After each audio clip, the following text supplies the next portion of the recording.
to the business. Means back to the trenches. You ain't even got a mention. I got vision. I got vision. Means back to the business. Means back to the trenches. You ain't even got a mention. I got vision. I got vision. I got vision. What? I got vision. Yeah. What's up, everybody? Welcome to the season 2 debut of Friday Night Live. I'm your host, Slim, joined as always by JT and Uncle Juice. Welcome back for season 2, fellas. We are coming to you from the Self-Made Sound Studios, brought to you by Hybrid Promotions. As always, did you guys enjoy the little 1 month hiatus we took off here to kind of recharge and refresh? Yeah, it was good, but ready to get back to it. Yeah, man, it was a good little break, but there was a lot of stuff going on while we was on hiatus, so we better get into it. Yeah, we got a lot to get into. We're gonna try and cover as many topics as we can tonight. I think we should start with the biggest news, at least for the three of us, as millennials and everyone that has always known, at least to me, and I know at least one or two of you, if not everyone we know, the GOAT has decided to make his move and take his talents to South Philly to once again try and resurrect another franchise that is desperately in need for a franchise. Curious to what you guys first thought when you heard this news. I think this is just it's kind of a flex on Mike. You know, anybody who knows towards Mike at the end of his career, he went to the Wizards and tried to get them to a championship caliber team, and it didn't really work out. Now, a lot of people are going to be like, yeah, it's Philadelphia. LeBron's going to a ready-made team. I don't want to hear it. For years, people have been saying LeBron needed to take a pay cut. He needed to do this. He needed to do that. He finally does it, and people still going to have grievances about it. The city of Philadelphia hasn't won a championship in almost as long as it took for Cleveland to win a championship. 43. They got Jaylen Brown in the offseason. They got a lot of different pieces. At this point, LeBron really just got to score like 20 points a game. Just get like 4 jump shots and like 5 free throws, and you should be good. Like he's just there to teach them how to become winners. So I think it's a boss move for LeBron. I'll be interested to see Philadelphia play, and I'm gonna try and get up to Minnesota, go see LeBron play LaMelo Ball and Anthony Edwards. I think that'd be a good little time to go check out some basketball. So, best of luck to LeBron James. Everybody go get your Allen Iverson shoes and your AI jerseys, and let's fill up that arena and see what Philly can do with the next 2 years with the King. Yeah, you said he took a pay cut to go there. He took I seen just the other day that he took a 92% pay cut. A lot of things that I've seen, people are thinking he's taking a $16 million 2-year deal. No, he's taking a $8 million 2-year deal, which means he's basically getting paid the vet minimum to go play for this team. So he went from making $48 million last year, basically down to $3.5 this year. The one thing I do want to say real quick is that should help all of our values for superstars in 2K going forward. This should set a precedent. There, but JT is since the 3rd grade, he's the greatest basketball player we've ever seen. What is this potential chapter add to his legacy or to his demise? Yeah, it was kind of a jarring move. Not what I expected to happen. Kind of hitting him with the reverse Fresh Prince of Bel-Air from LA to Philly. I think it's it's become clear that his goal this time around was to get as close as possible to New York. I think Rich Paul even said that if the Knicks had not won the championship, he would have been guaranteed to go to the Knicks. So this is probably just a little bit of an audible when the Knicks won the championship, Really? just to get as close as possible. So, and that's the one thing that's been kind of interesting about this process. It's been very transparent. Kind of Rich Paul was out there kind of going through the pros and cons of the teams that were out there. Then of course his little nugget there about the Knicks. So yeah, he must be kind of LeBron right in that final chapter, wanting to get to the Big Apple and kind of launch. I guess I shouldn't say launch, but kind of expand his reach from there. I think what they even said that he's going to live in New York and is Yes. going to fly a helicopter to Philly, which of Oh course, that kind of God. scares me, scares all of us That scares for any obvious sports reasons. fan. Yeah. Well, if Can you ever can been we to build a LeBron Philadelphia or New superhighway? York, you'll understand why you don't want to live in Philadelphia. It's not saying that Philadelphia is a bad city by any means, but They it's a booed rough Santa city. The Claus. What do you streets are very mean? narrow. It's very hard to drive through and navigate the streets of Philadelphia. Well, Yeah. yeah, yeah. Like if all three of us was walking down the street in Philadelphia, two of us could have a conversation and the third dude would just be like, huh? Like that's how narrow the streets are there. It's crazy work. You I see just dudes imagine. dressed like it's a bicentennial all the time. It's a crazy place to be at, bro. I just imagine every street corner looking like Always Sunny in Philadelphia. Literally, you could go like 3 blocks down the street. And it's like 1976, bro. It's a crazy city. Yeah, But he very wasn't crazy, going to fanatical sports Boston. town. Yeah, he definitely Yeah. wasn't going to Boston, so I get it. Well, and it's funny you say that he wanted to be as close to New York as possible, and the Nets are just like right there, and he just said, "Nah, I'm good." Yeah, because if you go to the Nets, you know what that is, man. That's career suicide at this point. They're the Clippers East. He's not Paul. He. The last thing he will do is be the next Paul Pierce. Yeah. Well, But yeah, congratulations to the King, man. I'm looking forward to basketball this year. We've had all these crazy trades in the off season. Portland's got like 22 guards. So we'll see what happens by the time we get to rolling the balls out. But it's been a fun little off season for basketball. And I guess one thing I forgot to mention is that there is an Iowa tie here to this move. Of course, the coach that's right. of the Sixers is the pride of Carroll, Iowa, Nick Nurse. So kind of a cool Friend of the Iowa program. connection. Yes, a friend of the program, Nick Nurse. So hopefully, obviously Philly's just a crazy sports town. I'm kind of happy for them. They should have fun with them, and let's see what happens. Yeah, fun little story here, real quick. JT and I, when we were, what was that, 11th grade? The year the Nick Nurse Iowa Energy powerhouse. Oh yes, Curtis won Vincent. Won the NBA D League at the time. Yep.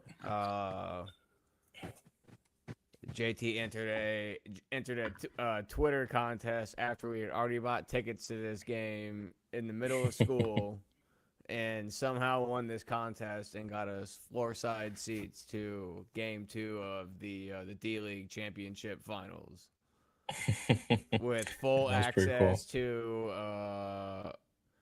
like a little bar and food area. Granted, we were only like, God, maybe 16, 17 at the time. But yeah, the fact that we were able to get that kind of access that close to the court.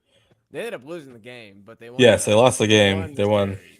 Yeah, so but we weren't at game 3, so we didn't get a chance to storm downtown like they ended up doing. But yeah, that was pretty cool. Where it sucks sometimes your best sporting experiences be in a loss. Like my first official Niners game, Jimmy Garoppolo stepped out the back of the end zone, lost the game. I was pissed. I was like, dude, there's 110 yards on the field. How the hell did you step on yard 111? Well, we can all attest to times we've been to our college football stadiums of choice and just seen our teams get their nuts stomped on in the worst possible way. And then not only that, but I was a Rams fan growing up through the early 2000s slash mid 2010s. So I think they're 2-7 all time in St. Louis when I've seen them play there. Yeah, man. Your team It's a great time, though. don't go in there It's a thinking great they're gonna game. get a win. They will disappoint you 9 times out of 10. Nope, I've seen more game-winning field goals I think than I can count on one hand, and that's being completely serious. Well, as a Florida State fan, wide left and wide right were the 4 words that I hated to hear the most for at least 6 years of my life. So I'm glad you brought that up because JT, as we all know, Seneca was in. Seneca was in.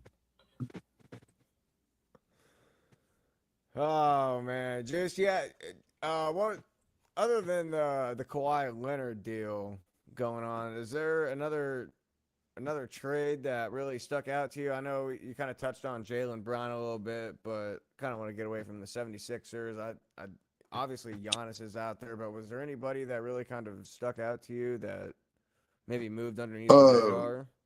I think the LaMelo Ball trade was definitely a crazy trade.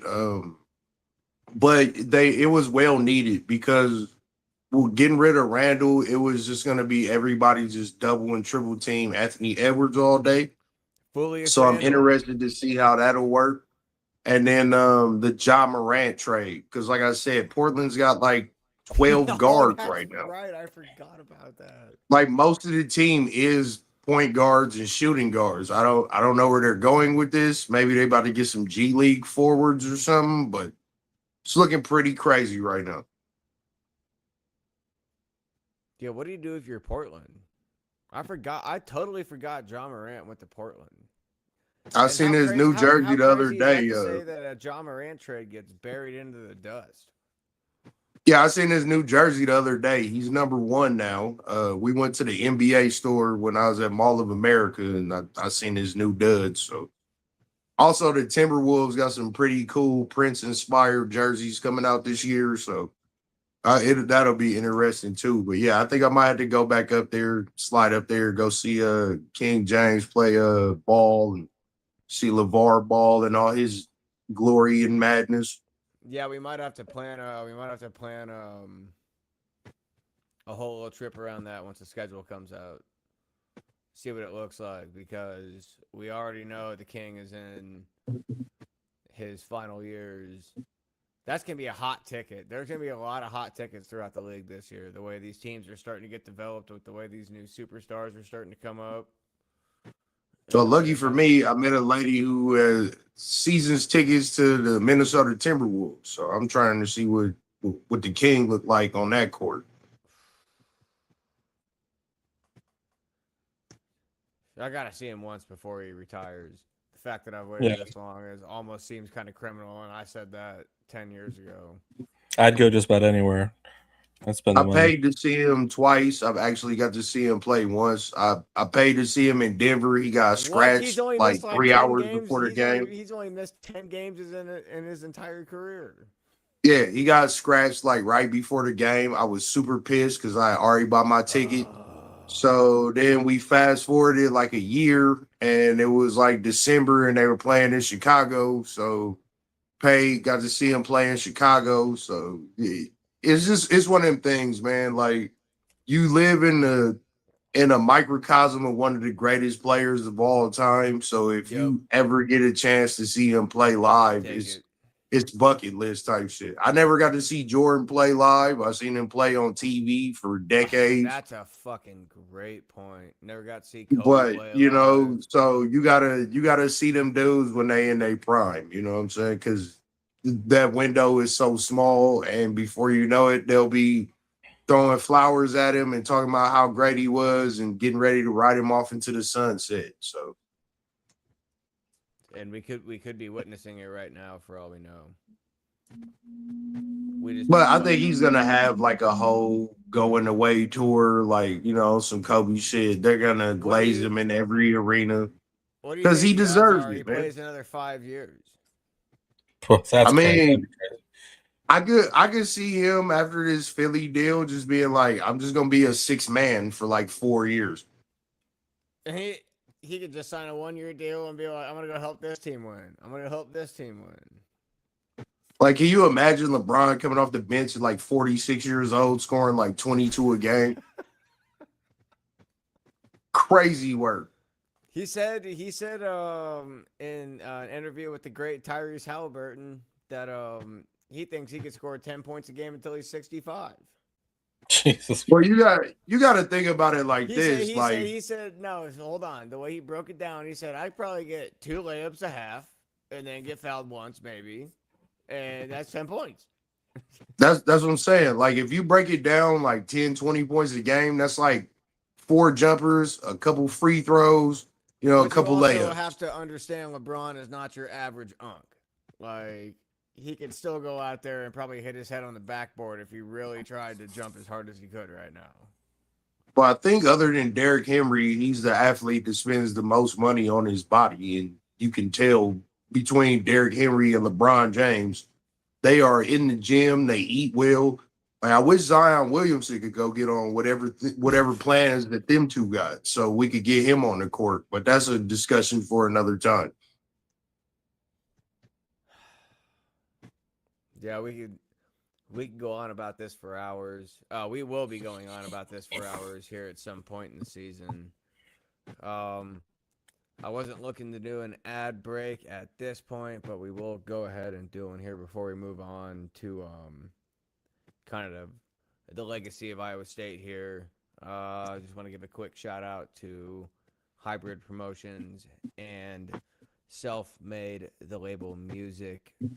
As always, you can check out the new merch they got out on the website, Self-Made the Label, hybrid.com.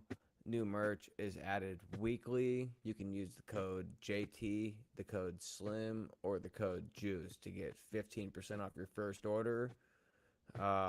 If you like what you see, let them know. Let them know we sent you over there, and we'll make sure we get you hooked up with some more stuff. So, once again, appreciate these guys for kind of holding us back. We'll get into what they got coming up here a little later in the show with the headline hustle, but we'll kind of leave that as a tease for now. Kind of getting back into it here. JT, I know it's always been hard to get a guy like Pollard kind of pinned down and kind of put into a moment where you're able to react on it. Full disclosure, we did have a whole Pollard thing kind of set up, but every time I tried to record something for it, Pollard came out with something new, and it just never worked out to be able to come out in the last month. But we'll go ahead and address it now here live. Iowa State's athletic director, Jamie Pollard, has announced that he will be retiring effective next June. But JT, we all know that this will not take until June. I would be surprised to see it last into the new year, just about like everybody else in the Iowa State community right now. Yeah, I mean, it's definitely the ending of an era, and kind of like you were alluding to. I know that Iowa State fans had always had kind of a love-hate relationship with Pollard, but at the end of the day, Jamie Pollard is probably one of the single most important people to come through Iowa State athletics. He's gotten Iowa State through some really challenging times. When you look at everything that's happening with conference realignment and NIL and rev share, when you know kind of some of the close calls that Iowa State has had, it's really kind of a miracle that Iowa State is where they're at. As Chris Williams has kind of talked about before, you take a couple wrong turns or make a couple wrong decisions. Iowa State, could be in the same situation that like Could be in the Washington MAC. State and Oregon State, or even worse, they could be in the MAC right now, making $1 million a year from their conference instead of making, whatever, 15-20 million dollars $1 million a year from a that they're monster making pack. now. Yeah. So ultimately, I fall on more liking Jamie Pollard and thinking that he had such a historic tenure. He's definitely on that Mount Rushmore of Iowa State, kind of Iowa State athletics members or whatever you want to call it. So it's definitely going to suck to not have him around, but I think he kind of stuck around longer than we thought he would, just because of the tumultuous transition periods and the new president and things like that. I thought he would stick around at least until Town opened up, but obviously that kind of keeps getting pushed back. So I guess I'm curious. I'm sure you probably are kind of the same thinking of me, but ultimately, what's your opinion on the legacy of Jamie Pollard? I think he I do agree with you in a lot of terms. He took a kind of a program that wasn't really nationally known. We were in 5th grade. Not to date us like that, even though it's not dating us because we're still pretty young. But basically 2005 when we were in 5th grade, and winning, getting a chance to beat Iowa at a certain point in life was kind of like a life goal, especially from where we grew up before he came there, and to see the way that he's kind of elevated their coaching hires. Granted, Prome wasn't the greatest. Chiswick probably wasn't the greatest. Rhodes was great at the time, but you look at what he's done lately with Campbell. We wait to see what the Jimmy Rogers era holds. But Otzelberger coming back after the Prome hire. The Hoiberg hire was all his, which kind of revived the entire basketball program. Being able to keep Finley around for as long as he's been able to stay relevant and as competitive as they've been there. And then just kind of like the way the entire athletic program has grown over the 20 years. I mean, you and I both remember going to games in even 7th and 8th grade, and you could fuck around on the hillside the entire game and not watch a single snap.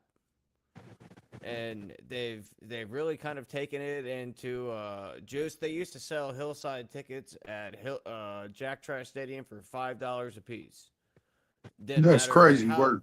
Didn't matter how good they were, who they played, whatever it was. You could take the whole family. You could take 10 kids up with you and get 10 hillside tickets, and then all those kids wouldn't even watch a single second of the game. And we could just fuck around on the hillside the whole time. Maybe go high-five the team if you got on the side the teams come in and out at, or maybe talk some shit to the opposing team, depending on what side you were on.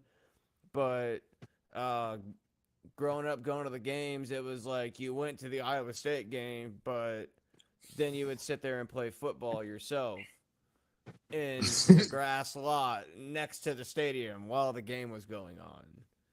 And Hey man, that shit actually sounds pretty fun, bro. Like I might have fucked around and ended up on the team getting to do shit like that. Like no, that type of stuff. Like I mean, because they went 3-9 every year.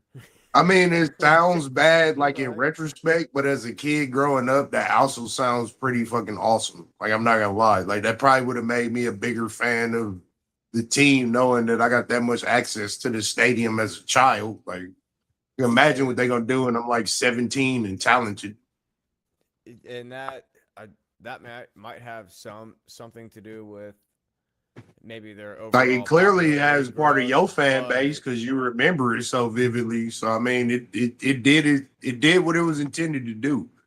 But it's nice now to be getting money to go in the stadium. I'm sure. That was at the time when no one wanted to go there either. So like you'd show up and there'd be like 30,000 people, just like 20,000 of them were watching football. The other 10,000 are really not, but at least 25,000 of those people are like wasted off their ass. So like we were just here having a good time. To see it go from that to a place that seats 64,000 people, and I mean I gotta give credit where credit's due. Campbell really kind of took it to another level, like a level that I don't think a lot of fans have. It hasn't enough time hasn't sunk in yet for them to appreciate what it's actually become there in Ames, and I just hope that everyone continues to remain positive through the fall, even though there could be growing pains. But overall, Yeah. Pollard, I think he's revived the entire athletic program.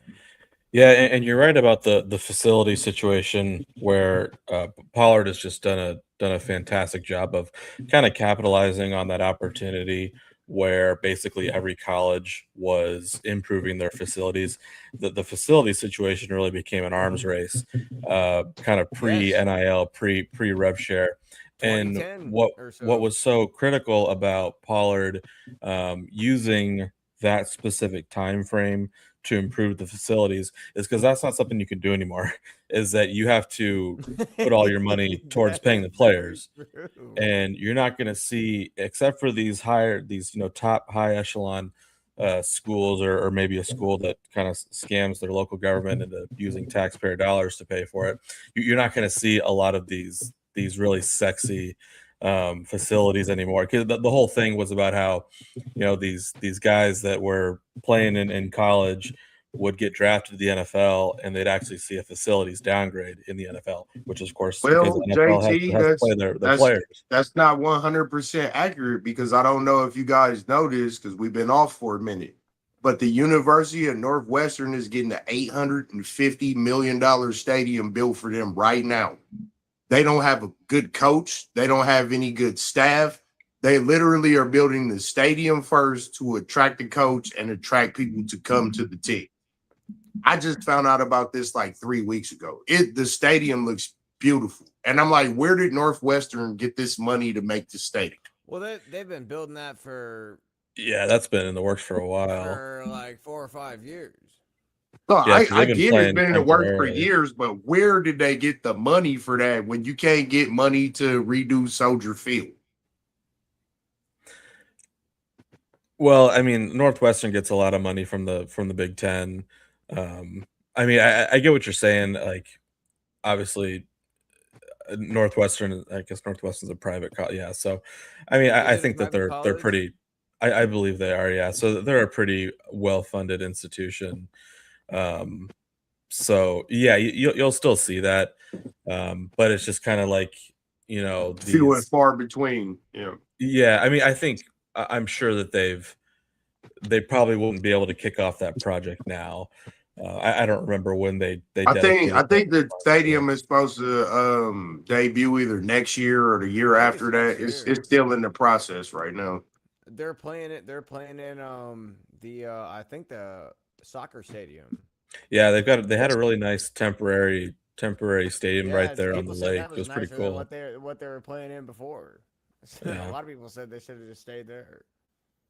But yeah, I just thought it crazy, like everything you were saying, and with NIL and the resources that you have to spend on the players, like this thing is an anomaly. We're not gonna see, 10, 15 different Right. teams doing this same thing, because Yeah. everybody doesn't have the funds and the private equity to do that. But yeah, like growing up, I liked Iowa State, but Iowa State didn't really become a factor until about the last 20 years when this gentleman became the AD. Otani. And I can definitely see like a night and day change from where your program was as compared to where it is now. It's just a thing of like you just gotta pray that he hands off the keys to the right people and they continue to make the right moves and y'all continue to go forward instead of going backwards. Like I remember it was a time where y'all would just get beat by Iowa. That would be the whole thing, and we would just wait till next year for it to happen. And then the next thing you know, you started getting good coaches, you started getting good players, you started to become competitive. And it wasn't a night and day thing. It wasn't a quick change, but it was a slow burn that turned into something that made y'all, very big Iowa State fans. So hopefully he's got it to where he's got the right people in place to where they can continue his vision and they can continue to make y'all a powerhouse in the Big 10 or in the Big 12. I mean, because the Big 12 they're slowly starting to get back into that top contention. And I think y'all could be a powerhouse and a player in that, because really, other than like Colorado and a few other teams, I think that the Big 12 is pretty much wide open. Yeah, I guess kind of sum this up. I guess the only thing I'm really looking for in an AD is that he doesn't come out and tell the entire world that if you don't want to win a championship, then go to Iowa. Oh, yeah, that was rough. Did you see that, Juice? The new Purdue. I mean, AD? he's not wrong. But no, he said the new Purdue AD came out and said, we're going to tell all of our players we want to win championships. And if you don't want to win a championship, then go to Indiana. Yeah, well, I mean, come on now. Like, for how long was people saying that Indiana was a contender in football? For the last 2 years of my life. That's it. Hey, like, Indiana has been a perennial basketball staple. It's like if Kansas all of a sudden ended up in the top 10 in college football next year. You're like, well, damn, Kansas is doing their thing. You remember 2008? That's what I'm saying. Like, even the dead clock is right twice a day.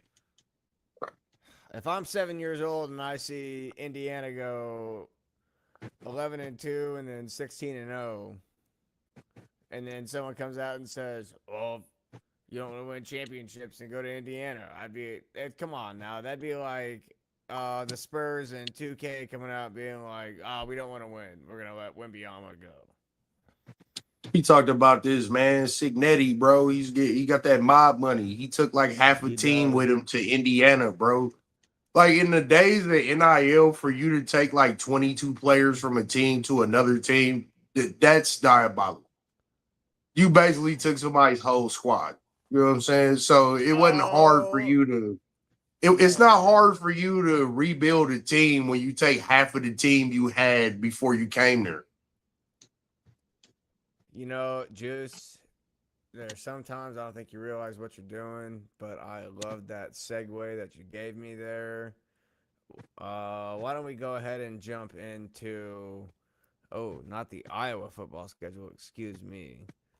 The Iowa State football schedule here coming up, having lost 25 players poached in the portal by Matt Campbell, including star quarterback Rocco Becht, who it sounds like could be up for the Heisman this year, or at least has odds on his name. Here's kind of what we're looking at this year. This thing says they're going to go 4-8. JT, I'd like for you to argue why they could go 4-8, or why.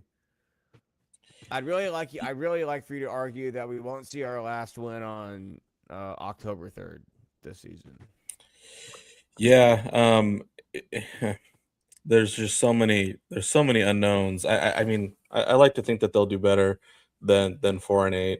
I'm looking at more of a 500 record, but there's certainly, I guess, if you want to look at if Iowa State does have a 4-8 record, the reason that would happen. So on defense, my concern is the size. I saw Jimmy Rogers kind of came out and was talking about how like all the guys on defense have lost a bunch of weight and shed 10, 15 pounds. And that's not normally the kind of thing that you see. But I don't know how I feel about a coach slimming down his defense, taking more of a speed approach.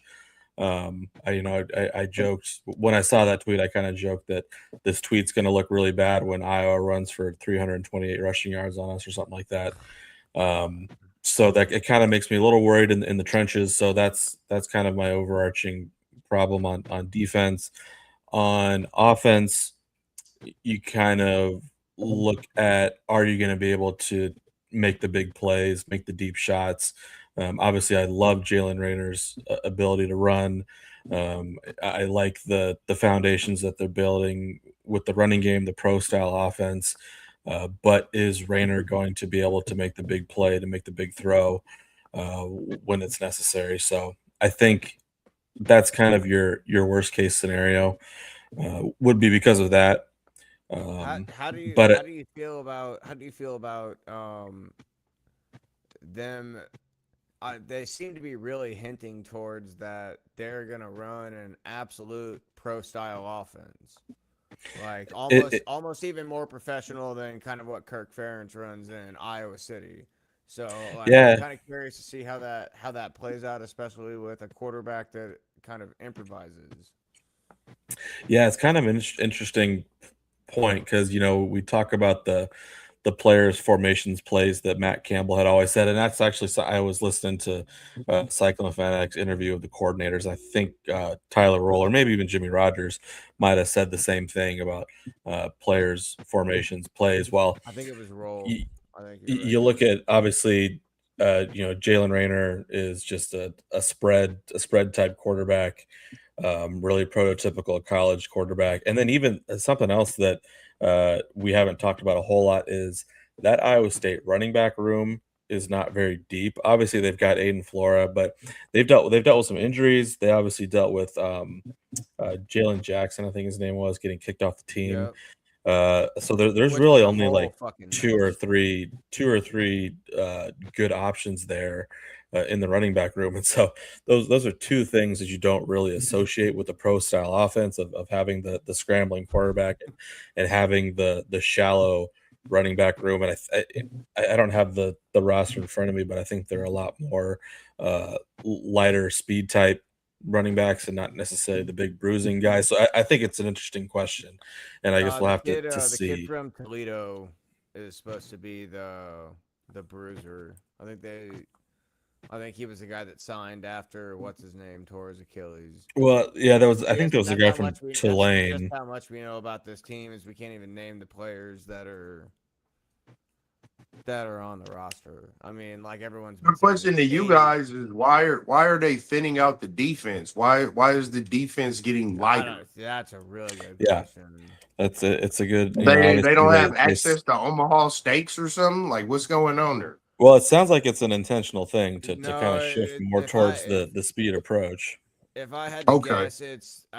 guess, it's he's probably trying to hold somewhat of a semblance of the 3-3-5, but move away from it, and then go to a 4-2. What is it? It's a four. What It's a four four two five. 4-2-5? Well, it Okay, kind of yeah. just reminds me of the guy from Alabama who was on Tampa last year, and they just kept making him run like wind sprints because he was too fat. I'm like, what?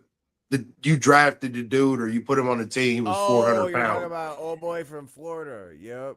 Yeah, I'm like, it's crazy that you drafted him or put him on the team at Yeah, he's 400 pounds and then 495 decided pounds, and you he expect was him too to. fat. So I'm like, maybe this is like a new thing where they're trying to lean out defense, but to me, you would think you would want your Hey, defense bigger.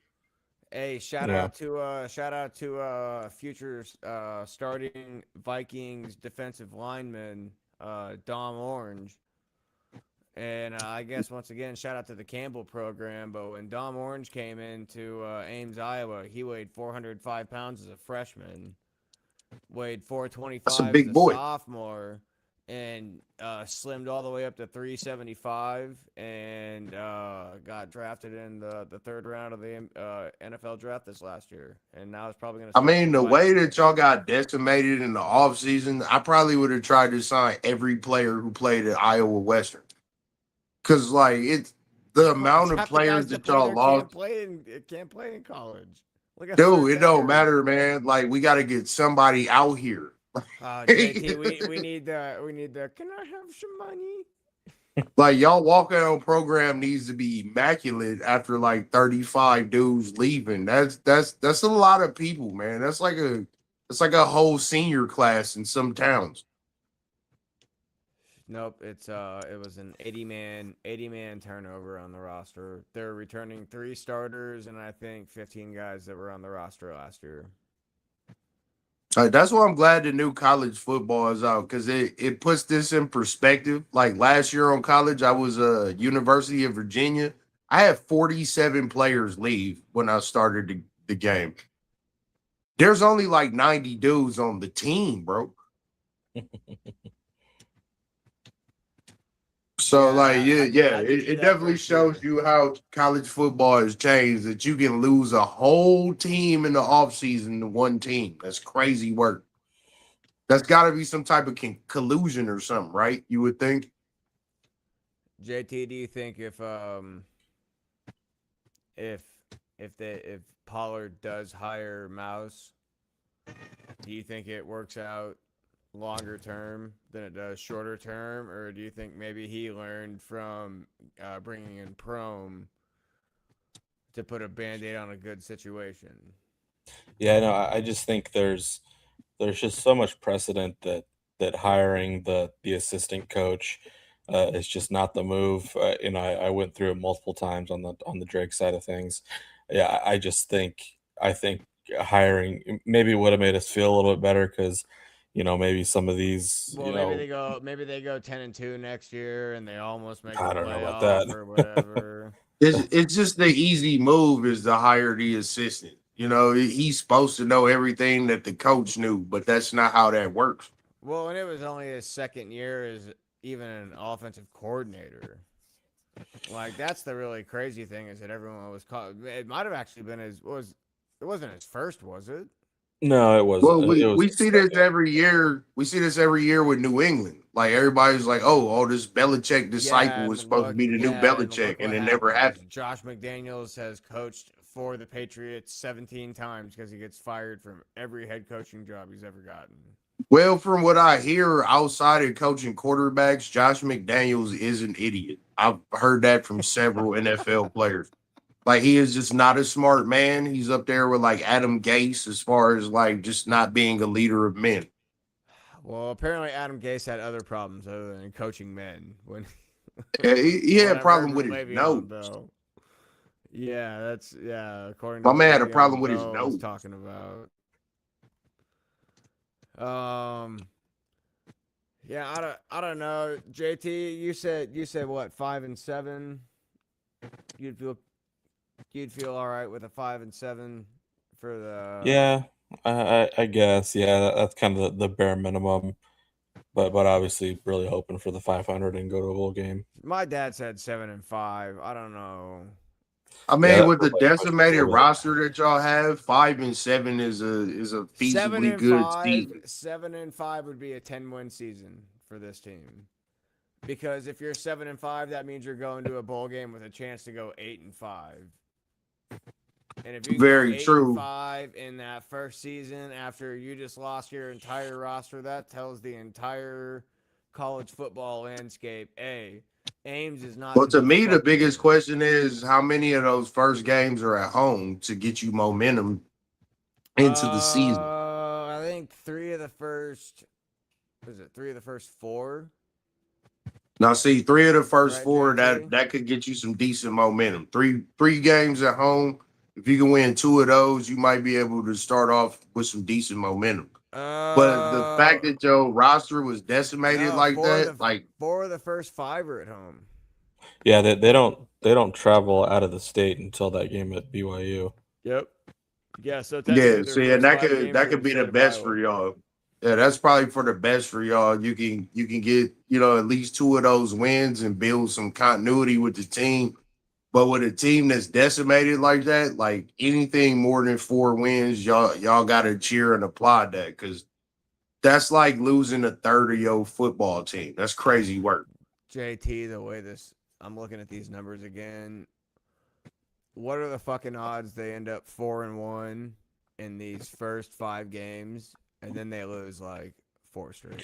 I was just about to say because that happened one year, right? Where I think they won like 5 straight games and then they lost another 5. I totally agree with you. Where I think there's a chance that they could win 5 straight games and then lose, and maybe you don't win another Yeah, game you until drop it. You Cincinnati or drop a UCF. dud. Well, we also got to remember this is in the Matt Campbell era. We're Jimmy Rogers. We're winning the chip, so we're not going to drop dud games. But Yeah. the Well, the season thing you're is, when the looking at season this you're talking schedule about, outside of BYU, I don't see any like world beaters on this schedule for you to be like, oh my God, we're gonna get beat by like 50. I don't see anybody on this schedule that's posing that level of threat. So I feel like y'all could be competitive in most of these games. I think the BYU game Baylor's will a wait probably and be a see. blowout. Yeah, I think BYU will probably be a blowout, but I could see y'all staying competitive in most of these other games. Juice, they've been competitive at BYU for the last 2 years, and they've literally. I've never seen a team choke themselves out harder than Iowa State has the last couple years against BYU. So you're right on the money with that. That game will probably be a slog fest if they end up losing. Okie State's going to be better, I think, than a lot of people suspect they'll be. I guess I don't know I much feel about like Cincinnati BYU's without been getting a lot of Sorsby. players that would usually go to like USC and other teams on the East Coast. Like they BYU low key in the last like 2-3 years been building a nice little contender. So Yeah, because outside of them though, like even the they got Iowa thirty game, I million can see dollar y'all being money. competitive. Yeah, but even like the Iowa game, I can see y'all being competitive in that Yeah, game. why I is don't that see sixteen anybody where I'm percent, like, JT? What's up with yeah, I that? don't see That should anybody on not be that sixteen schedule that's percent. straight BTA like that. So Yeah, I think some of those win probabilities are kind of strange. I mean, like Iowa doesn't even know who their quarterback is going to be. I realize it's a Kinnick and there's so much unknown with Iowa State, but They I were feel like 2-0 that should be a in little the last higher. 4 years of Kinnick. I feel like that mhm. that Utah game should be a little bit higher. They've got a new head coach. They lost their head coach really late. I feel like they have a better chance than 31% to win that I Utah think game. Utah's And ranked kind of higher. like you said, I feel like that Oklahoma State game should be lower because we're talking about Mestamaker. with what Signetti did with taking his boys from James Madison to Indiana. We're talking about what Matt Campbell did taking his boys from Iowa State to Penn State. Same thing happened to Oklahoma State where the coach from North Texas basically brought all of his guys to Stillwater. So they could be kind of an Indiana light where, sure, it's a brand new coach and a brand new team, but it's basically the entire North Texas team. And they have a really good quarterback. If I forget the kid's name. Um, Mestamaker. But yeah. So also you got to I feel like look it at could it be like different. that. That could backfire too, because you bringing in all that talent and you're not getting the talent that you normally would get to those teams. So there's a chance for that to not go the same way that it did for Signetti. Yeah, I think that's probably. I think that's That's a fair. really strong risk for that happening at Penn State. I think Oklahoma State has been bottomed out for long enough that I don't think it's as much of a Yeah, concern. But you're there's no completely right for Penn expectations. State, There's no expectations especially for Oklahoma State. especially when you look at I guess for whatever reason there's this whole thing about how Matt Campbell thought that the Jimmy Rogers administration would be more open to kind of openly almost kind of thinking it like a divorce where oh we're going to take this we're going to take that and but Jimmy just kind of Well, said y'all can go to hell. we'll leave you keys to the rest of these guys, though. We'll Yeah, take Yeah, you he's one, like, but you man, can take have all the them rest. motherfuckers. We don't want them. yeah, Like yeah, I'm the No, same that's way. dead ass what he said. Like when I play college football, if you don't want to be here, you can leave. Like I don't want And people on my team fucking up my continuity. yep, and that's exactly what the one as we JT as we know for now, Rogers is unapologetically one of us, kind of. Like he's not afraid Mhm. to tell you, hey, I really don't fuck with this, or he'd be like, like I'm not a fan, but I'm gonna deal with it for now. Yeah, Like, he Hey openly man, said like he's that, not a nice it's not guy. against the law to be that honest. More people need to be that honest about shit. I don't fuck with you. I don't have to. yeah, but it like a bunch of people are saying anymore. It comes down to the clip culture. Like someone could clip us with this schedule up, and we could say, "Oh, Matt Campbell sucks," and then they'd be like, "Look at these people, the Iowa State chills with their schedule pulled up or whatever." Or someone could turn it into whatever they want by clipping 10 seconds of like a whole conversation, and you kind of lose your authenticity from coaches over time. There's a radio show in Des Moines that used to run a segment where they would have to guess whether it was a Iowa State win or an Iowa State loss, and who the opponent was, and it was a Matt Campbell quote from after the game, and like no one hardly ever won. Like his quotes after they would lose to Louisiana Tech were the same after they would beat like a fifth ranked Oklahoma on the road.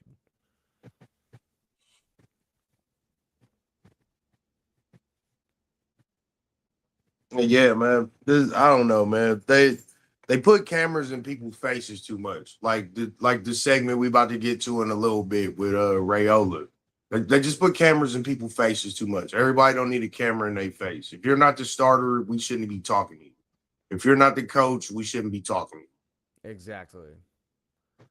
Yeah, speaking of Raiola, do you want to get into that real quick before we move into Nebraska schedule this year, or do you want to just kind of get Raiola out of the way? Look, I don't want to take up too much of the people's time about this because I just want to start with this. Dylan, you are no longer a star. You are the backup quarterback for Oregon, and I need you to learn to stay in your lane.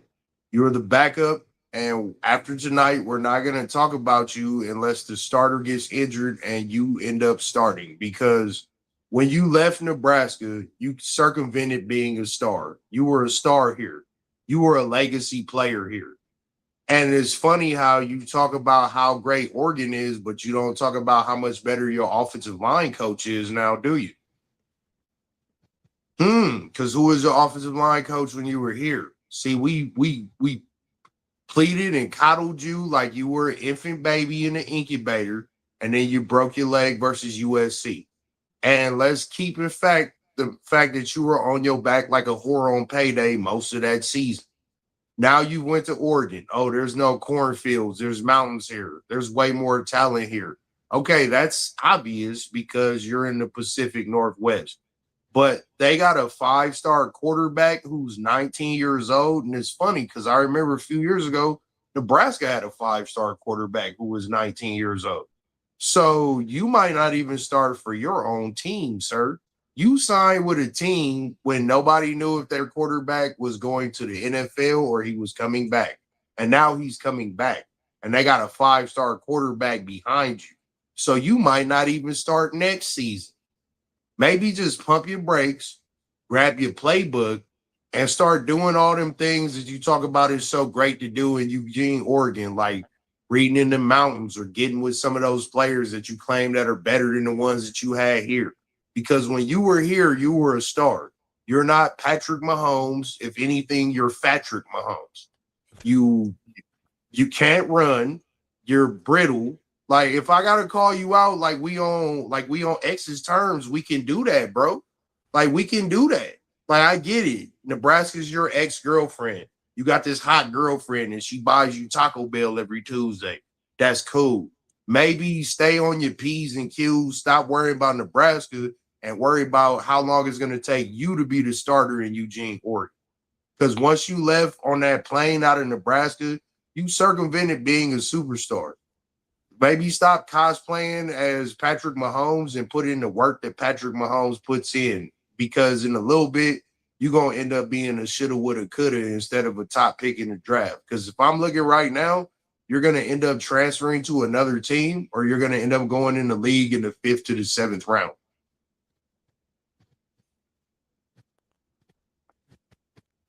I don't know if I have much else to add on to that. I think But yeah, after the night, unless he does something on the field, we can't keep giving this I agree with energy that to this dude. 100%. I agree Yeah, with we that can't because it's like a bitter ex, man. Like, I get it. Like, you went from HBO to Fox. You know what I'm saying? And Fox give you furs and Fox buy you chocolates and Fox cracks your toes and make you enchiladas. I get it. Like, everything's better when you first get there. But when you get out there and you see the dude who's probably going to be the first pick in the draft, you see a 5-star, 17, 18-year-old quarterback behind you, you only have time to focus on yourself, man. You really don't have time to focus on the dude in front of you or behind you because one of them going to end up passing you up before you know it.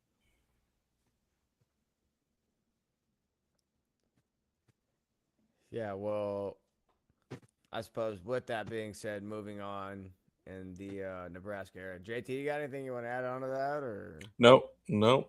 Nothing else to be said there. I don't know if you could say anything more. Yeah, Oregon's in they in the conference. We at some point we got rolling balls out. Y'all got to play us, bro. So Hey, well, we'll see if you're on the field or if you're holding the clipboard when that day comes. well, we're looking at the schedule right now, and Nebraska is going to have to roll into old Eugene this year, so Raiola will have to face them at some point. Whether or not he's holding the clipboard, I guess remains to be seen. I look at this schedule and it's brutal, man. It's a brutal schedule, but I've been looking at the team. We look nice. We got a real good receiving core. Calandry is out here doing his thing. They claim the running back room is real nice, but I mean, I'm looking at the schedule and we got Oregon and Indiana, back to back. That's treacherous. You got Iowa Ohio at the end of the State season. and Iowa back to back. Yeah. And We that's a short got week too. And then you got short Washington week, in there man. as well. Correct. So I'm just hoping that the strength and conditioning is good because we going into certain spots in this where we could be 4-0 or 0-4. Like the schedule gods they were not in our favor this year at all. We got the master Young Bakes here in the comments. He's given us his prediction here. He's got win, 2 losses to Indiana and Oregon with 3 straight wins and then 2 losses to end to Ohio State and Iowa. You don't think they're going to be like Iowa? and looking at this Come on, and looking at dude. this schedule, I could see 10 wins, I could see 6 wins. Like and looking at the schedule, it's a brutal schedule, but we play in the best division in college football. So, nothing else is expected other than greatness. But we gotta, as I look at the schedule, the only game I truly care about is Iowa. We gotta beat Iowa. I'm tired of this shit. We keep losing these dudes by 3 and 5. In that last stretch, we need to go 3-1. Like Illinois need to get smacked. Rutgers need to get smacked. Iowa, I want us to beat Iowa by 40 points this year. I'm so tired of losing these dudes by 3, 5, and 7. Yeah, that shit is sucks, getting old. JT, Like, and they be good games, so you can't even be mad. Like, I can't even be mad when they beat us because the games are so competitive. No, they are the worst people to lose to because they don't shut the fuck up about it. Correct. Well, they build. Let's keep it real. Kirk Ferentz has won how many national championships? So beating us is their national championship every year. If they beat Nebraska, that's their national.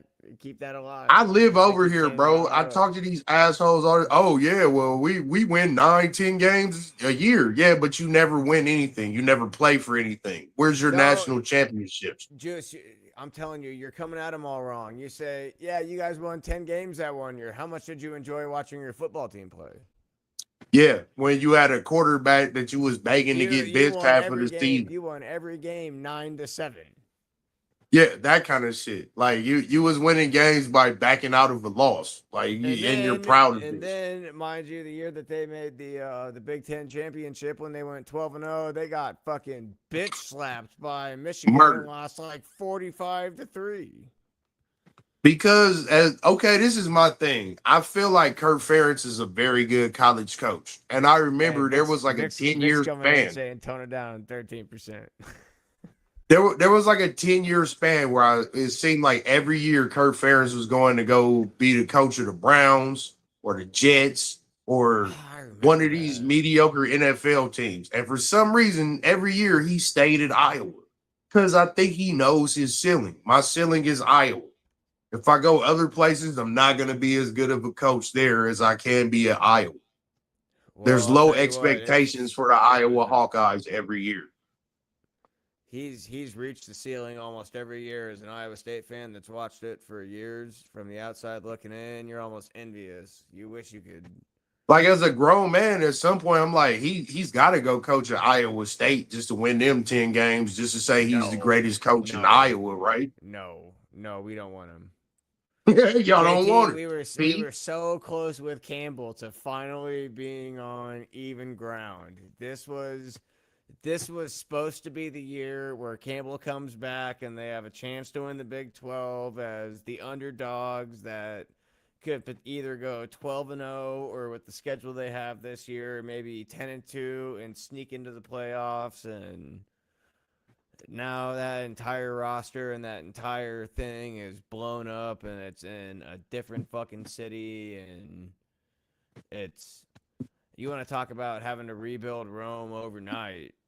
Like it's funny because even as Iowa State fans, I don't hear no respect for Kirk Ferentz. Y'all fucking hate this dude. He's a scumbag. I respect him. I don't respect this. I mean, you gotta respect him for his wins as a coach, but if he was to get fired today, would you want him as your head coach? Hell no. Hell no. I've watched Iowa's offense for the last 20 years. I do not want Brian Ferentz.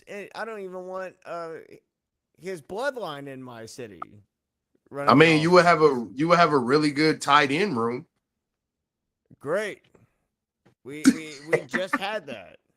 Yeah, we did. We've always had a good tight end room. That's the best response ever. Great. We already have that.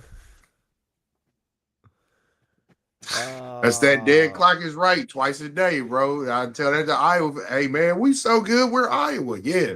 When was your last national champion? Rose Bowl. Like, where are your shirts to say this? Where are your accomplishments? Ask him the last time they beat a ranked football team in the regular season. That kind of shit. See, as a Nebraska fan, as a 49ers fan, I have to be able to defend my teams. Nebraska either, so that was probably not a good. Yeah, I have to be able to defend my teams at all time because our greatness was when I was like a little kid.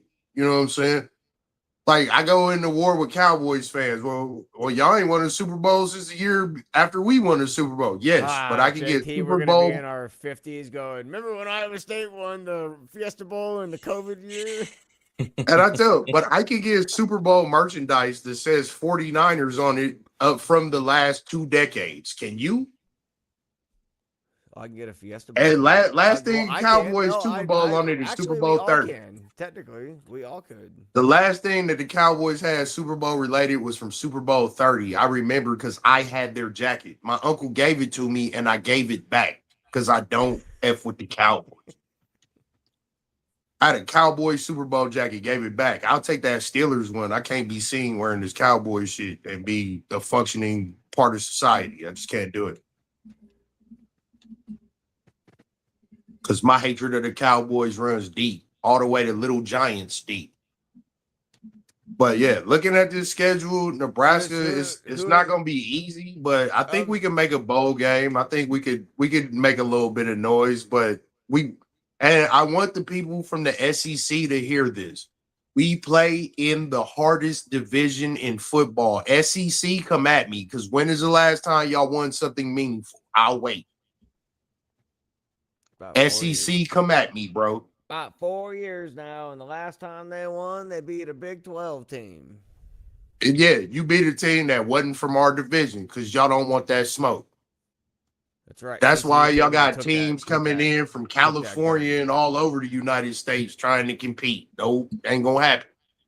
Which one of the 3 teams between Indiana, Oregon, and Ohio State do you think they have the highest likelihood of beating? I know Indiana and Ohio State are at home. I'm definitely going to say Indiana because Indiana had a lot of talent that left and went to the NFL. They got a lot of undrafted rookie free agents and stuff. So that's a lot of talent that's going to have to be replaced that was literally only there for about a year or 2 anyway. So I would think Indiana would be, the most likely because you look at Oregon, they got a quarterback who could have went and been top 5 to the Jets. So unless he Do you gets guys play any? injured, Do you play barring any Friday injuries night or games something this like year? that, I can't see us beating them like that. Do you play any Friday night games this year? I I gotta guess look I, into I guess that. I guess I can't see it. The Texas Yeah, I gotta schedule look on into my that, but I'm screen. sure I'm gonna say at least two because they really seem to love the Friday night format, and it's a good time, man. That Iowa Well, game's Black Friday. Yep, the Iowa game yeah, is Black yeah, that's Friday. I don't think any of the other ones are. I would say if it was, I would think it would be one of the first 3 games of the season. Those usually seem to be the ones that they try and put on Fridays. Yeah, it looks like those are because they're all within intervals of 7. So I Oh think God, you guys don't have a bye week until what is that? We one, the two, the three, four, 24th. 5, 6, Yeah, we 7. we we putting in our faith in that strength and Set. conditioning coach. Hey, so you guys might have an opportunity to knock off Washington because you're coming out. You're And coming I off a wouldn't be bye mad at week that. going into Like that Washington is a game. really good team. So if we can beat a team like Washington, that shows the caliber that we Why do have, they only have one bye moving week forward. this year? What am I missing? Something that changed, or are they taking the first 2 weeks off? I think it might be a situation like that where they don't have a game before August. No, their Yeah, first they're game never is week their 0. first game is September 5th. Is that week Yeah, see, 2? usually our first game is like the 28th or something like that. So yeah, I think it's Oh, just we don't have any week 0 or week 1 opponents. I think that's our first 2 weeks to just kind of keep the team because we got Anthony Calandria, we got a new quarterback, we got a lot of moving pieces. So I think it's a situation where they're just trying to and get as yeah, many practices as they can before they roll out. you're coming off that. You're coming off that Nebraska game on a 6-day rest. Hey, you know what? So I don't want to hear Iowa bitch about it when they have to come off a 6-day rest after facing Ohio State to play Washington. Well, this is the new way of the league now. Like it's going to get to a point where they're going to try and put like an extra week in there and stuff like that. And then with the expanded playoffs, like it's really an NFL season now. Between NIL, the moving teams, the different conferences, and the schedule, you basically are playing NFL light. Like Indiana is the first team to go 16-0 because no other team had to play 16 fucking games. Like it's crazy work. That's very true. Signetti's won 30 But games and damn, I can't not see them even going 3 back to back years. with because Mendoza's little brother, I believe, is gonna be the starting quarterback. And I think it's gonna be a Dayton Dillon situation. One is gonna be blatantly better than the other. But he could be good. Like we're not gonna know until the balls get rolled out. So Well, I know like one thing, Rutgers in Maryland is still probably gonna be at the bottom of the division. yeah, I was gonna say, looking at the schedule, they got a really good chance of being 5-0 going into that Indiana game. That could be a pivotal moment in the season. If they happen And to don't be win that surprised if game, that's don't be moving into surprised that six gang and got zero. college game day at it. Like it could go down. Yeah, I didn't see if they got any votes or not. I think they might have gotten 12 votes in the coaches poll or something like that. But regardless, if they're 5-0 going into what would that be, week 7, Nebraska will for sure be a top 12 team. It's They're just crazy looking at the schedule and not seeing Indiana as a guaranteed dub because they were a guaranteed dub for so many years. Bakes wants to inform us that Mendoza is playing Yeah, his brother quarterback. transferred.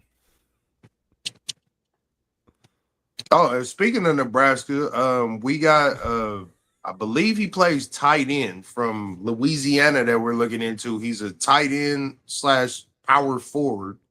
We're trying to get him on the team. He's nailed it down to Louisiana and Nebraska, but he's from Louisiana. But he has been on campus like 5 times. And I Talking would about for the love basketball. I looked at his highlights today, and I would love to see this dude on the basketball and the football field here in Nebraska. He's a transfer from where? Or he's a I recruit? think he's a straight up recruit. He's 5 stars. He's coming out of Louisiana. So, and if you know, we get a lot of players from Louisiana. A lot of people came up here after Hurricane Katrina, like because it's not too far from Louisiana. So, I think we got a decent shot. I mean, Lane Kiffin can't get everybody right. Well, if he's trying to play basketball, it sounds like Will Wade can't get anybody from what I've read. You got that right. They've got more coaching staff and staff members than they do players on the team right now. Yeah, when we did the thing about the the 6-on-6 tournament that they had in Lincoln, a lot of these things that they're doing in Lincoln is just bringing people to Lincoln that probably would have never been there before. And with that, and the whole Miller transfer portal that we seem to have, I think we're going into a different type of a realm and decade for Nebraska sports, which we've always had, our homegrown talent, but it's nice to see people are willing to leave where they come from to come here to be honed and become talent. Yeah, but at the end of the day, But if they don't go to Nebraska, they don't mean shit for anybody but other than putting the name on Millard Self's helmet. And I've gone up there and watched them boys just kick the absolute shit out of some teams when I lived down the street yeah, from them. like the records that they putting up are You want to talk crazy about work right now. ass whooping? It's like 56-3 at halftime in some of these. Yeah, games. It's halftime, like, yeah. Jesus Christ. JT, you remember Well, that's how it goes. watching the Like, old Hoover games, like when Hoover would come to Urbandale and they'd win like 70-10 or whatever. Like this team is doing this to like other top 10 teams in the state. Like it's and then all that ridiculous. talent. We got boys going to USC, going to Alabama, going to Nebraska, like going all over. That's what we I need. really want to say Benjamin Bramer came from Millard South. That's right. I mean, they got good stock up there, man. You know what I'm saying? Like it's becoming a thing, and I'm glad for it because I get tired of people. Oh, when I go somewhere, you from Nebraska? Yeah, they got black people. Yeah, we got roads, we got malls. All that. We're a city. Like, stop acting like College World Series not here once a year.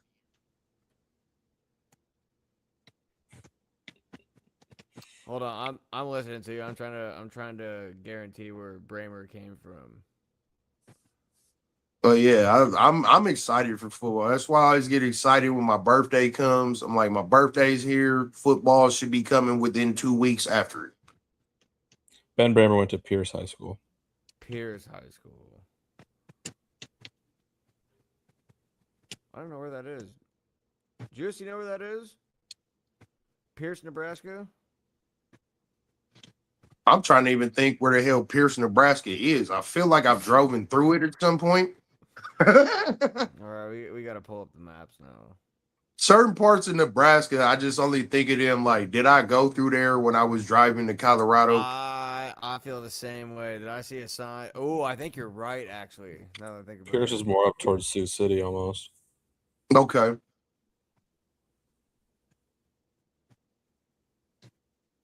Oh, it's outside Norfolk. Okay. Oh, it's all the way up there. God damn. Mm-hmm.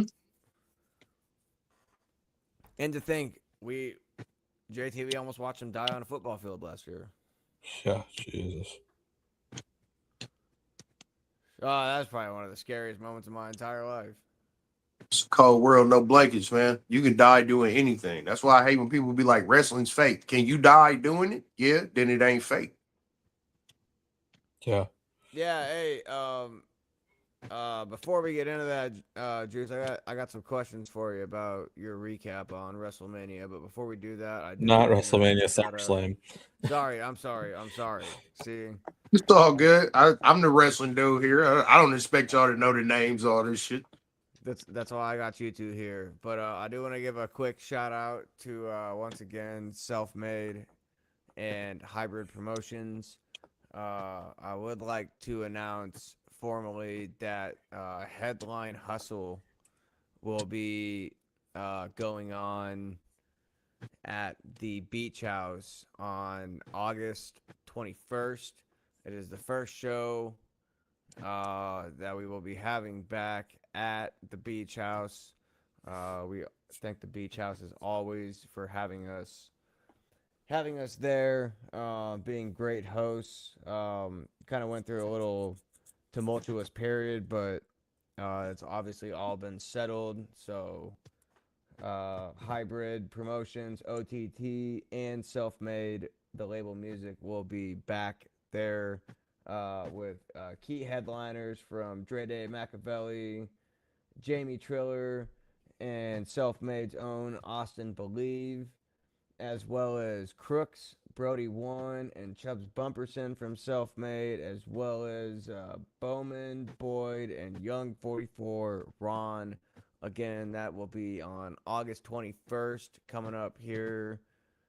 And it'll be 2 weeks from tonight. So I guess this is my formal note to you guys. We will not be having a show on the 21st because we will be out. Yes, because the 23rd is Uncle at the Juice's beach birthday. house. Well, you better be at the show so we can give you a proper happy birthday. Yes, sir. That's the only bad thing about football season. Like, it's a new season, but Uncle Juice gets a little bit older. But then Uncle Juice gets a little bit hotter when he gets a little bit older. So we'll let that rock. Well, don't worry. At the end of every sports season, I get just a little bit older as well, and then I have nothing to look forward to for about 3 months. Being told young Aaron by Young Bakes in the comments here. I'd be interested to know the backstory on that name, but I can kind of see it. I'm sure it's a story. Juice, before we go here, give us a quick SummerSlam recap. I will prefix this by saying that they were in Des Moines the following night, right after SummerSlam. So why don't you give us a lead up to what went down in Des Moines the night before? Yeah, it was hard not to slide to Des Moines because it was on the way back from Minnesota. But I just had a wonderful time, man. Shout out to my cousin Tony. He got us a hotel at the downtown Hilton. At the same time, they also had WrestleCon there, so I got to meet Jim Ross, the GOAT. I got to take a picture with Macho Man Randy Savage's hat when he was in TNA, his actual robe when he was the Macho King. I got to talk to so many wrestlers, meet so many people. Shout out to University of Minnesota. They had Brock Lesnar and Chad Gable. They both wrestled there. And they did a lot of, stuff for them. Brock Lesnar had his own Minnesota Gophers shirt. It was real cool to see Brock actually have his actual retirement match and get his flowers in Minnesota. They billed him from the University of Minnesota, and he probably got the biggest pop of the night. I got to see CM Punk perform the worst moonsault I've ever seen in my damn life.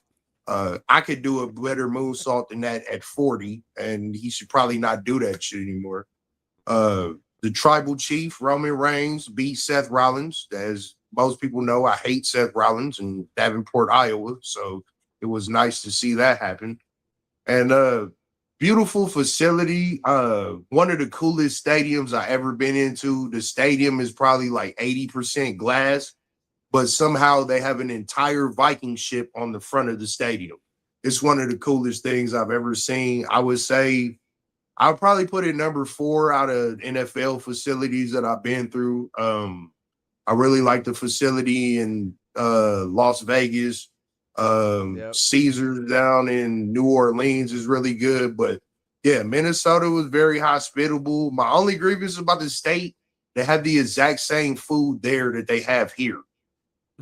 So it was real hard to find some unique food. Like, they have all the stuff we have here except for like the stuff you really want, like Runza. I couldn't find a Runza anywhere. But beautiful city, beautiful facilities. But I'm gonna be honest, I don't think I'm gonna be going another WWE show for a minute. They got TKO is in charge, and they're trying to get the money back that the UFC owes. So it's a lot of commercials, it's a lot of cash grab type stuff. Actually, the next show I'm going to is for the other company, AEW. Shout out.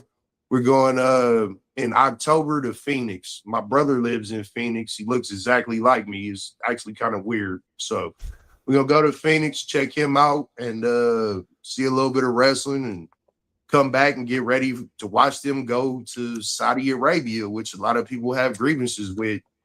I mean, they killed an American journalist, and we still doing shows and stuff over there. But apparently, the Saudis have like $700 billion to spend on stupid stuff, so they're just gonna keep giving it to Americans. So, got to get that bag while they're giving it out. But So yeah, I guess I'm kind of curious. Which match what was your favorite? And if it's different, which match was the crowd the hottest? I think the one just from watching on TV, I like the Lesnar Obafemi match probably the most. But I'm curious what your favorite match was, and if it's different, what match was the crowd the hottest for? honestly, probably other than Brock and Ova, the other two matches that they were the hottest for was the Roman Reigns match. Roman Reigns is always gonna be top billing. And then the women's ladder match also got a lot of billing because they have Tiffany Stratton. She's from Minnesota, but everybody wanted to see Chelsea Green win. She's like like the Karen of the WWE. Like if you ever seen an annoying woman, that's her character. But I think honestly, the person who was the most over was Solo Sikoa, the Usos' little brother.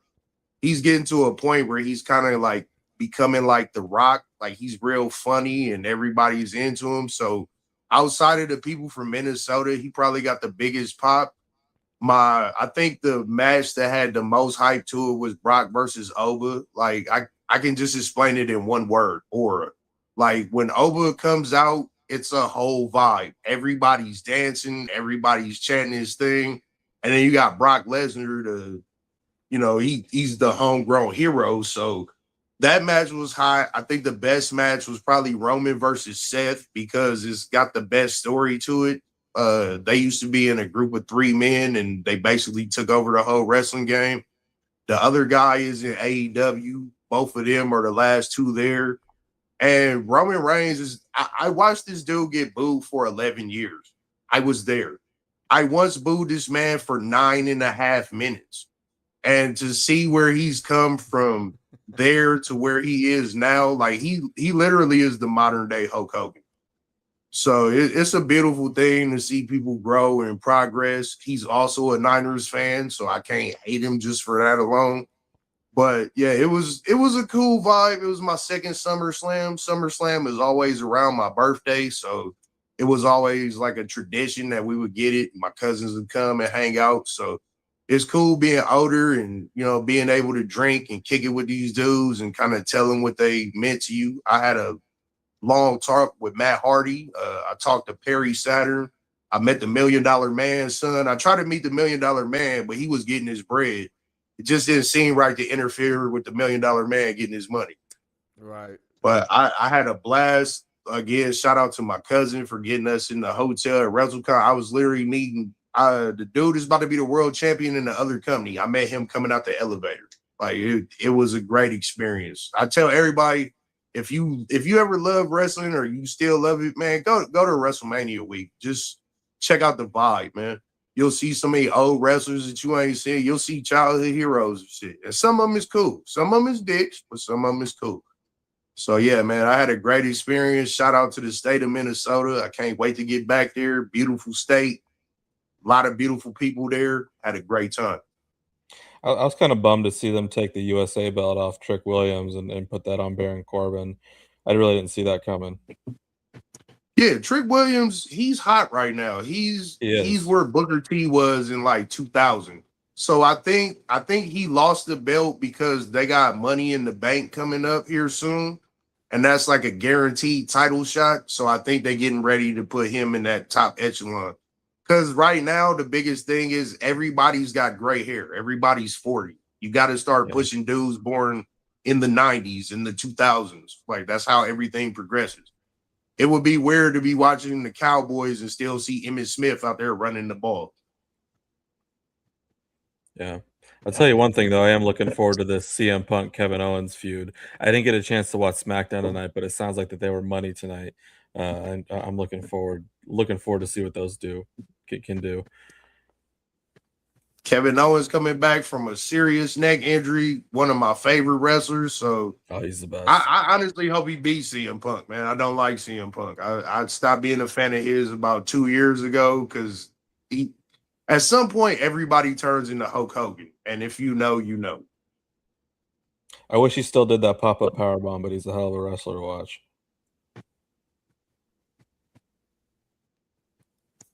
All right. That's what I got on wrestling. All right, gentlemen, I think it's time we land this plane. Once again, it's just the first episode of the season. We're going to get ramped up even more with football here coming up in the next couple of weeks. We'll get into some NFL talk next week. As always, I'm going to bring you my fantasy drafts from the leagues I pay way too much money to be in. And we can sit here and dissect them on air. That'll be coming up here in a couple of weeks. But we are officially, as of tomorrow, 1 month away from college football and all things football in general. Obviously, we had the Hall of Fame game last night. So, when that bullshit goes down, that we're getting close. Great call by Mike Tirico there at the end of that game. That meant absolutely nothing to nobody, but he called it like it was the greatest Super Bowl play of all time. With that At some being point before the said, season, I want you to put up the Cardinals and the Jets schedules, and we're going to predict how many games they could feasibly win. Because if you look at their schedules, they could both go 0-17. It's crazy work. all right. So we'll definitely work that in here in the next couple of weeks. We got plenty of time to cover and plenty of time to fill until the games kick off. For now, I am Slim signing off for JT and Uncle Juice. As always, we come to you from the Self-Made Sound Studios, brought to you by Hybrid Promotions. It's kickoff month here for you guys. It's kickoff month for us. It's the season 2 debut. Thank you for tuning in tonight, and we will catch you next week.